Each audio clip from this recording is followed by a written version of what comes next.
ಬದುಕಿನಲ್ಲಿ ಅದಿಲ್ಲ ಇದಿಲ್ಲ ಅಂತ ಅಂದುಕೊಳ್ತೇವೆ, ಕೊರಗುತ್ತೇವೆ. ಅಂದುಕೊಳ್ಳೋದು ಮಾತ್ರ ಅಲ್ಲ, ಆ ದೃಷ್ಟಿಗೆ ಅಲ್ಲೇನೂ ಕಾಣಿಸೋಲ್ಲ. ಇಲ್ಲದೇ ಇರೋದು ಕಾಣಿಸುತ್ತೆ, ಅಂದರೆ ಇಲ್ಲ ಅನ್ನೋದೇ ಕಾಣಿಸುತ್ತೆ.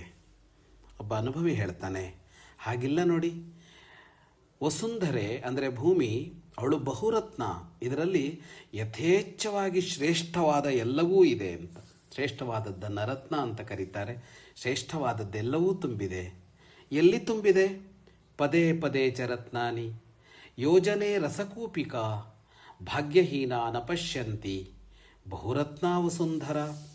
ಹೆಜ್ಜೆ ಹೆಜ್ಜೆಗೆ ಇಲ್ಲಿ ರತ್ನಗಳಿವೆ, ಅಂದರೆ ಹೆಜ್ಜೆ ಹೆಜ್ಜೆಗೆ ಶ್ರೇಷ್ಠವಾದ ವಸ್ತುಗಳಿವೆ. ಯೋಜನೆ ರಸಕೂಪಿಕ, ಯೋಜನದಷ್ಟು ದೂರದಲ್ಲಿ, ಅಂದರೆ ಹತ್ತಿರದ ದೂರದಲ್ಲಿಯೇ ರಸದ ಬಾವಿಗಳಿವೆ. ಆದರೆ ಇವು ಭಾಗ್ಯಹೀನರಿಗೆ ಕಾಣಿಸಿಕೊಳ್ಳೋದಿಲ್ಲ, ಭಾಗ್ಯವಂತರಿಗೆ ಮಾತ್ರ ಇವು ಕಾಣಿಸಿಕೊಳ್ತವಂತೆ. ಶುಭಂ ಭೂಯಾತ್.